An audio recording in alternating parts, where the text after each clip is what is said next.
Okay, अब हमारे workshop में हम आ गए म्यूचुअल फंड्स में। और म्यूचुअल फंड की दुनिया बहुत बड़ी है। उसमें जंप करने से पहले मेरी ये रिस्पॉन्सिबिलिटी है कि आजकल जो म्यूचुअल फंड इंडस्ट्री में चल रहा है, या तो म्यूचुअल फंड के नाम पे लोगों को पूरा ब्रेन वॉश कर रहा है, उसके बारे में थोड़ी बात की जाए। अगर अभी आप यूट्यूब में जाओगे और यूट्यूब पे लिखोगे म्यूचुअल फंड या तो एसआईपी, तो आपको सपने दिखाए जाएंगे, सपनों को बेचा जाएगा। कैसे बेचा जाएगा? 500 रुपए का म्यूचुअल फंड स्टार्ट करो, 5 करोड़ रुपए। 1000 रुपए का एसआईपी स्टार्ट कर दो, 10 करोड़ रुपए मिल जाएंगे आपको अगले 10 साल में, अगले 20 साल में। और कुछ कुछ लोग आएंगे फैंसी एक्सेल सीट लेके, है ना। ये लोग एक्सेल सीट में ग्राफ बना बना के, कैलकुलेशन बना बना के आपका ब्रेन वॉश करेंगे। ब्रेन वॉश कैसे करेंगे? वो बताएंगे आपकी किसी की एज 20 साल है, किसी की एज 25 साल है, किसी की एज 35 साल है। तो देखो इसने 500 रुपए डाल दिए तो कितना हो जाता, देखो इसने 1000 रुपए डाल दिए तो कितना हो जाता, देखो इसने 2000 रुपए तो डाले तो क्या हो जाता। दूसरा, पिछले 2-3 साल में ऐसी लंबी लंबी पॉडकास्ट शुरू हो गई है जहां पे क्या बोला जाता है, mutual fund Crorepati, secret of mutual fund, 1000 से 10 करोड़ म्यूचुअल फंड में। और मुझे पता नहीं कि ये लोग एक एक दो दो घंटे बोल कैसे लेते हैं। बहुत ही सिंपल चीज की बात है। एक एक दो दो घंटे की पॉडकास्ट में बताया जाएगा कि कैसे 1000 रुपए से आप म्यूचुअल फंड इंडस्ट्री के सीक्रेट सब आपके सामने हम आज एक्सपोज कर रहे हैं। अगर हम थोड़ा सा दिमाग लगाए तो ये इंडस्ट्री टोटली गलत ट्रैक पे जा रही है। उसके मैं काफी सारे रीजन दे सकता हूं, और ये बिल्कुल होना नहीं चाहिए।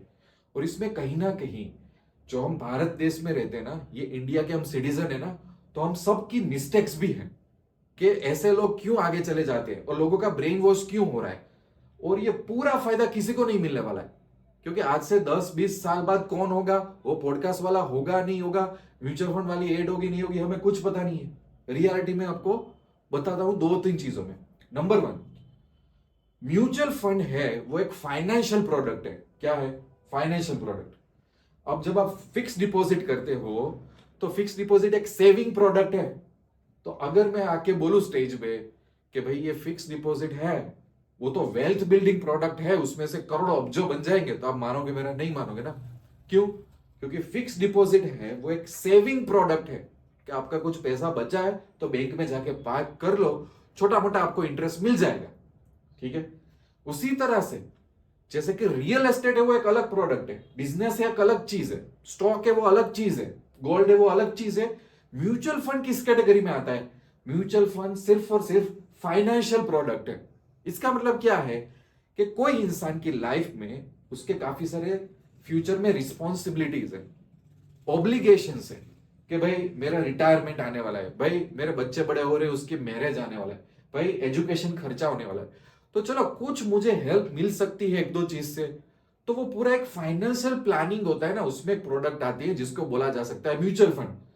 अगर ऐसी पॉडकास्ट क्रिएट हो रही है, ऐसे वीडियोस बनाए जा रहे हैं, ऐसी एक्सेल शीट बनाई जा रही है जहां पे बोला जा रहा है कि 500 रुपए में से 10 करोड़ रुपए, 1000 रुपए में से 20 करोड़ रुपए, और उसको करोड़पति का नाम दिया जा रहा है, उसको इस तरह से प्रेजेंट किया जा रहा है कि वो वेल्थ बिल्डिंग प्रोडक्ट लगे, तो वो टोटल मिसगाइडेड है और उस पर एक्शंस भी लेनी चाहिए। ये अलाउ ही नहीं करना चाहिए। तो ये तो ऐसा हुआ ना कि कल जाके मैं बोल दूं कि एफडी में से आपको हजारों करोड़ मिल जाएंगे, तो अलाउ वो भी करना चाहिए।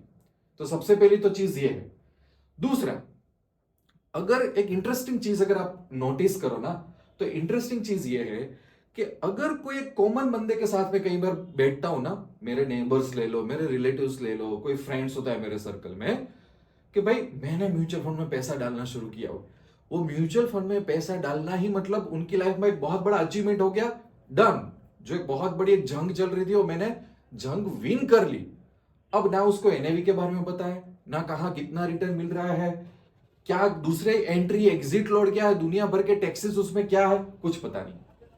मैं 500 रुपए यहां डाल रहा हूं, मैं 2000 रुपए। और मैं ऐसे ऐसे इंडिविजुअल्स की बात कर रहा हूं क्योंकि काफी सारे मेरे कलीग्स तो कॉर्पोरेट वर्ल्ड में टेक्निकल सेक्टर से मैं आ रहा हूं। तो आईटी सेक्टर ले लो, फार्मा सेक्टर ले लो, अच्छे अच्छे पैकेजेस वालों को ये सब बातों से कोई लेना देना नहीं है। हाँ, मैंने ये शुरू किया है, बस वहीं पे प्राउड आ गया। जैसे कि कल आप कोई बिजनेस स्टार्ट करोगे तो बिजनेस स्टार्ट किया, बस उसका ही आपको प्राउड है। रिजल्ट बिजल्ट की तो आप चिंता ही नहीं कर रहे हो। मैंने ये म्यूचुअल फंड चूज कर लिया, ये म्यूचुअल फंड चूज कर लिया, मैंने ये वीडियो देखा था, ये एजेंट ने मुझे बोला था, बात खत्म। जब मैं उसको पूछता हूं कि तुझे पता है इसमें कितने चार्जेस होते हैं, उसको पूछता हूं कि तूने कभी इन्फ्लेशन का इसमें कैलकुलेशन किया है कि महंगाई बढ़ती इसका क्या इंपैक्ट होगा, तुझे पता है इसमें लॉन्ग टर्म कैपिटल गेन का टैक्स का क्या इंपैक्ट होगा? तुझे पता है? नहीं पता, वो कैलकुलेट नहीं करना। और आप देखना, ये हमारे देश का बहुत दुख की बात है कि फॉर एग्जाम्पल किसी के साथ में म्यूचुअल फंड का डिस्कशन कर रहा हूं, ठीक है, तो उसको मैं बोलता हूं कि भाई आप थोड़े बहुत तो पढ़े लिखे हो, कॉमन सेंस तो है, तो थोड़ा बहुत स्टॉक मार्केट का नॉलेज लेना क्यों नहीं शुरू करते? तो उस बंदे के पास आर्ग्यूमेंट क्या होगी, कहाँ इतना टाइम है? और इससे पहले कई बार मैं म्यूचुअल फंड को क्रिटिसाइज करता हूं, तो लोग कमेंट सेक्शन में क्या लगते हैं, पर हाँ ये प्रोडक्ट उनके लिए तो सुटेबल है ना, कि जिनके पास टाइम नहीं है। टाइम आपके पास क्यों नहीं है? आप मेरे सामने बैठो, आप मुझे रीजन बताओ कि आपके पास टाइम क्यों नहीं है। दूसरा, काफी लोग बोलेंगे स्टॉक मार्केट से डर लगता है, उसमें एक्सपर्टाइज नहीं है। तो भैया आप जो महीने 2000 3000 1000 दे रहे हो, वो आप किसी को दे रहे हो ना, अलग अलग म्यूचुअल फंड कंपनीज को। वो बंदा आपके ही पैसा स्टॉक में ही डाल रहा है, और तो कहां डाल रहा है वो पैसा? चलो डाइवर्सिफाई करके वो कुछ गोल्ड में डाल रहा है, यहां वहां डाल रहा है, दूसरे फंड में डाल रहा है, डाल तो स्टॉक मार्केट में रहा है। और आपको डरा कैसे जा रहा है? आप बैंक में जाओगे या तो म्यूचुअल फंड के वीडियोस देखोगे, तो आपको जस्टिफिकेशन क्या दिया जाएगा, आम आदमी के लिए है ये। और आम आदमी को आम आदमी ही रखा जाता है और बोला जाता है कि भाई आप आम आदमी हो, आपको तो पता है स्टॉक मार्केट में कितना ज्यादा रिस्क है, तो आप क्यों पढ़ रहे हो स्टॉक मार्केट में? आपके पास तो टाइम भी नहीं है, एक्सपर्टाइज भी नहीं है, आप अपना पैसा म्यूचुअल फंड में डाल दो। आप सोचो, आप ये आर्ग्यूमेंट करके बैठ गए कि मुझे स्टॉक मार्केट से डर रखा है, या तो आप ये बोल रहे हो कि मेरे पास टाइम नहीं है, तो आप अपना पैसा किसी को दे रहे हो, वो भी स्टॉक मार्केट में तो डाल रहा है, तो आपको और डर लगना चाहिए। बट हाँ, एज फार एज मैं नहीं डाल रहा हूं ना डायरेक्ट स्टॉक में, तो मेरा डर चला गया अभी। बाकी रिटर्न में ज्यादा फर्क नहीं पड़ेगा, रिटर्न तो आपको ज्यादा मिलेगा कंपेयर टू वो बंदा जो आपको दे रहा है, पर वो हमें इनिशिएटिव लेना नहीं है। दूसरा, एक बहुत ही अनफॉर्चुनेट इंटेलेक्चुअल डिस्कोर्स आ जाता है जब भी बात करें ना, तब वो क्या आता है कि भाई ठीक है, तो इतना ज्यादा बोल रहा है, अल्टीमेटली तो यार कुछ ना करे, उससे तो मैं कुछ कर रहा हूं, है ना? मैं लाइफ में कुछ ना करूं इन्वेस्टमेंट में, तो मैं कुछ कर रहा हूं, वो भी अच्छा है। बस यहां पे ना सब आर्ग्यूमेंट का एंड हो जाता है, बस अब मुझे कुछ मत बोलो, मुझे हेडेक हो रहा है, मुझे ज्यादा परेशान मत करो, मेरी लाइफ में बहुत सारे इश्यूज चल रहे हैं। पर नहीं, आपकी लाइफ में बहुत सारा टाइम है। एक एवरेज बंदे के पास टाइम है ही कि कम से कम वीकेंड में आधा घंटा तो आप चीजों को सीख ही सकते हो। आज तक मुझे ऐसा कोई बंदा नहीं मिला, किसी एक कोई बंदे का इतना स्केड्यूल नहीं है कि वीकेंड में सैटरडे संडे को सिर्फ आधा घंटा निकाले कि नहीं मैं कुछ समझने की ट्राई करूंगा कि दुनिया चलती कैसी है फाइनेंस की, तो वो फिगर आउट कर लेगा। पर अपने पास हर चीज के लिए टाइम है। अगर लोगों को पुश करे तो लोग बोलेंगे क्या, कुछ ना करने से को तो म्यूचुअल फंड में डाल दिया ना, अब कौन चिंता करे इन्फ्लेशन की, कौन चिंता करे long term capital gain tax के इंपैक्ट की? मुझे ये सब चिंताओं में नहीं पड़ना है। बस यहां जाके हमारी बात खत्म हो जाती है। इसलिए क्या होता है, हर आर्ग्यूमेंट का एक एंड यहां पे आ जाता है कि अब मुझे ज्यादा बोलो मत आप। क्योंकि क्या हो, अगर आप बोलो तो आपकी बात माननी पड़ेगी और मुझे हर सैटरडे संडे को बैठना पड़ेगा, तो ना तो मेरे पास टाइम है, ना तो मैं कुछ करना चाहता हूं। इससे अच्छा मैं किसी को पैसा दे दूं। और जब मार्केट एक अच्छे फेज में जा रहा हो, जब मार्केट एक बुल रन में जा रहा हो, तो कोई सा भी म्यूचुअल फंड आपको रिटर्न दे देगा। कोई सा भी म्यूचुअल फंड आपको 15% 17% 20% के ऊपर रिटर्न दे जाएगा। आपने अभी तक मार्केट की पूरी साइकिल तो देखी ही नहीं है। आपने स्टॉक मार्केट की लंबी साइकिल को देख के आओ, बाद में हम बात करेंगे। ये 2-3 साल की बात मत करो कि मेरे ये स्मॉल कैप फंड ने इतना रिटर्न दे दिया, ऐसा हो गया, वैसा हो गया। वो 1-2 साल के 20-25% रिटर्न आपको अगले 20-30 साल के लिए नहीं मिलने वाले हैं। अभी आपका अकाउंट में अभी आपने माइनस एनएवी देखी नहीं है, रेड सब देखा नहीं है आपने। वो सब साइकिल्स आने वाले साल में आपको पता चलेगी, है ना? क्योंकि ये फाइनेंशियल प्रोडक्ट है, वो आपको कभी वो वेल्थ दे ही नहीं सकता, पॉसिबल ही नहीं है। दूसरी एक चीज होती है कि जब ये म्यूचुअल फंड के कैलकुलेशंस आपको एक्सेल सीट में या तो अलग अलग टूल्स में बताए जाते हैं, तो उसमें इन्फ्लेशन किस तरह से काउंट होता है, 5%, 6%, 7%, 8%, उससे ज्यादा कहीं पे देखा है कि कोई बंदा काउंट करके आपको देखता है? जो रियल लाइफ में महंगाई है, चाहे आप पेट्रोल की बात कर लो, सब्जियों की बात कर लो, आपके बच्चों का एजुकेशन की अभी की बात कर लो, कोई भी मेट्रो सिटी में आपका अगर बच्चा हो, उसके आप प्ले स्कूल में जाओ, फर्स्ट स्टैंडर्ड में जाओ, तो कितने सारे खर्चे होते हैं। और वो साल भर साल आप कंपेयर करोगे किस हिसाब से बढ़ते, क्या वो 5%, 7%, 8%, 10% से बढ़ते हैं? वो तो बहुत वाइल्ड तरीके से बनते हैं। सब्जियों के प्राइस भी 5% से नहीं बढ़ते हो। तो आप अगले 20-30 साल के लिए आप कुछ प्लान कर रहे हो, तो आपका इन्फ्लेशन का पूरा गणित ही गलत है, टोटल टोटल गलत है। फिर वो आपको बोलेगा अच्छा इतना रिक्वायरमेंट है, तो आपको 1,000 रुपए डालने पड़ेंगे, तो आपको 2,000 डालने पड़ेंगे, तो आपको 3,000। पर आगे वाले 20 साल का आपने कैलकुलेशन किया ना, वो पूरा कैलकुलेशन ही गलत है। क्योंकि अगर उसने सही नंबर्स ले लिए, है ना, इंटरेस्टिंग चीज यहां पे आ रही है, अगर उसने सही नंबर्स ले लिए कि महंगाई तो इतनी आ रही है, रियलिटी तो ये है, तो वो कभी 500,000 के म्यूचुअल फंड बेच ही नहीं पाएगा। वो आम आदमी जो बेचारा 20,000 कमा रहा है, उसको भी बोलना पड़ेगा भाई तेरी एसआईपी तो 8,000 की होनी चाहिए। वो बोलेगा 20,000 में से 8,000 एसआईपी में डालूंगा तो मैं खाऊंगा क्या, मैं लाइफ को एंजॉय कैसे करूंगा। इसलिए कोई ना कोई कैलकुलेशन करके आपको बोल रहे हैं 500 रुपए डालो, 1,000 डालो, 2,000 डालो, 3,000 डालो, ठीक है एंजॉय करो लाइफ को, आपको करोड़ों मिल जाने वाले। और उसका रियलिटी से कोई नाता नाता नहीं है ना। दूसरी एक चीज, इंटरेस्टिंग चीज, आज तक मैंने कोई ऐसा वीडियो नहीं देखा, आज तक कोई मैंने ऐसा गाइडेंस पॉडकास्ट नहीं देखी जहां पे बंदा बोल रहा है कि आपको लॉन्ग टर्म में जब आप म्यूचुअल फंड करते हो तो long term capital gain tax का भी एक बहुत बुरा इंपैक्ट पड़ेगा। गवर्नमेंट हर कुछ सालों में long term capital gain tax तो बढ़ा देती है, तो वो कहां आप फिल्टर आउट कर रहे हो, वो तो कोई फिल्टर आउट ही नहीं कर रहा है कि आपको उस पर एक long term capital gain tax भी भरना पड़ेगा टाइम टू टाइम, उसका आप क्या कर लोगे। और अभी तो लॉन्ग टर्म पे मैंने एंट्री एग्जिट चार्जेस भी, उसका भी कैलकुलेशन नहीं किया हुआ है। ये सब चीजें गायब है डिस्कशन से। ऑनेस्टली अगर आप कोई पॉडकास्ट देख रहे हो, कहीं पे बैंक में जा रहे हो, कोई म्यूचुअल फंड एजेंट मिल रहा है, उसको आप कैलकुलेट करके बताओ, उसको 2 क्वेश्चन पूछो कि भाई आपकी सब बात सही है, पर मुझे एक रियल लाइफ इन्फ्लेशन का नंबर दो, जिस हिसाब से मेरे घर में से पैसे जा रहे हैं, सब्जियों में, दाल में जा रहे हैं, एजुकेशन में जा रहे हैं, दूसरी जगह पे जा रहे हैं, वो इन्फ्लेशन की बात करो मेरे साथ। 5-7%, 8% जो गवर्नमेंट नंबर देती है, वो वाला इन्फ्लेशन मुझे नहीं चाहिए। रियल लाइफ इन्फ्लेशन डालो, रियल लाइफ मुझे कौन कौन से चार्जेस म्यूचुअल फंड में ओवर द टाइम देने पड़ेंगे वो डालो, और टैक्सेस का क्या इंप्लीकेशन रहेगा वो मुझे डाल के दो, अब तुझे बता। तो वो जो 1,000 की एसआईपी है ना, वो 5,000 7,000 के ऊपर चली जाएगी। पर वे ये कुछ करना नहीं है, क्योंकि वरना तो क्या करेंगे पूरी इंडस्ट्री में, और ये सिखाने वाले क्या करेंगे। और डू यू नो, एक चीज में आपको बोलूं, जो ऐसे लंबे लंबे प्रेजेंटेशन पॉडकास्ट होते हैं वो स्पॉन्सर्ड होती है। कौन इसको स्पॉन्सर्ड करता है कि 1-1 2-2 घंटे बैठ के बात करो। जो काफी सारी ऐसी एप्लीकेशंस, ऐसे प्लेटफॉर्म मार्केट में आ गए जो बोलते हैं कि हमारे थ्रू आप म्यूचुअल फंड में इन्वेस्ट करो, 0% कमीशन लगेगा। बट उनको तो कुछ ना कुछ रिवॉर्ड मिलता होगा ना म्यूचुअल फंड इंडस्ट्री से, तो इसलिए ऐसे ऐसे लोगों को चुनते हैं जो बोलने में बहुत माहिर होते हैं, है ना। उसको पता है कौन सी चीजें हाइड करनी, कौन सी चीजें बता देनी है, तो उनको कुछ कुछ पैसे देके 1-1 2-2 घंटे की ये पॉडकास्ट, लंबे लंबे वीडियोस चालू रहेंगे। अभी रिसेंटली एक और नया ट्रेंड चालू हुआ है। क्या ट्रेंड चालू हुआ है? मिलो इस बंदे को, ये बंदा बेंगलोर में रह रहा है, उसने लाइफ में 20 साल में कोई भी एसआईपी मिस नहीं की। मिलो इस बंदे को, ये बंदा बॉम्बे में रह रहा है अपने फैमिली के साथ, पिछले इतने साल से इसने एक भी एसआईपी मिस नहीं की।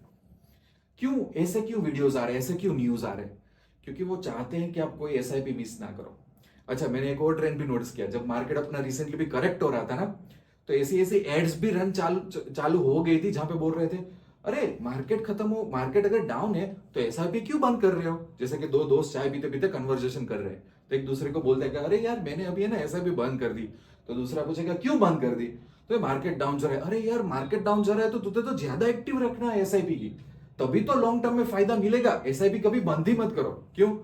क्योंकि पूरी म्यूचुअल फंड इंडस्ट्री बैकएंड में डेटा ट्रैक करती है कि जनवरी में कितना इन्फ्लो आया, फरवरी में कितना इन्फ्लो आया, मार्च में कितना इन्फ्लो आया। जैसे मार्केट डाउन गया, काफी लोगों को फाइनेंशियल इश्यूज चल रहे होंगे, तो काफी लोग बंद कर देते हैं, तो उनको फिर से एक्टिवेट करो, क्योंकि उन फंड मैनेजर को इतना पैसा चाहिए, वरना उनकी म्यूचुअल फंड इंडस्ट्री चलेगी कैसे। और एक बहुत बड़ी बात आप देखो, दूसरी बात, कि म्यूचुअल फंड इंडस्ट्री में बड़े बड़े क्रिकेटर्स को लाया जा रहा है। वो क्रिकेटर्स को करोड़ों रुपए दे के म्यूचुअल फंड की इंडस्ट्री में हायर किया जा रहा है। क्यों? क्योंकि जो कुछ क्रिकेटर हैं वो इंडिया में बहुत पॉपुलर है, हम सबका उनके ऊपर ट्रस्ट है, एक प्यार है। तो अगर उनका फेस दिखेगा ना तो हम लोग मान जाएंगे कि हाँ हाँ ये जो बात बोल रहे हैं वो सही है। बाकी भले वो लोग भले इन्फ्लेशन की बात ना करें, टैक्सेस की बात ना करें, चार्जेस की बात ना करें, हाँ मैं इन 2-3 क्रिकेटर को जानता हूं, मैं उनको प्यार करता हूं, मुझे उन पर ट्रस्ट है, तो ये जो भी बेच रहे होंगे या तो जिसके बारे में एडवर्टाइज कर रहे होंगे उस पर भरोसा है।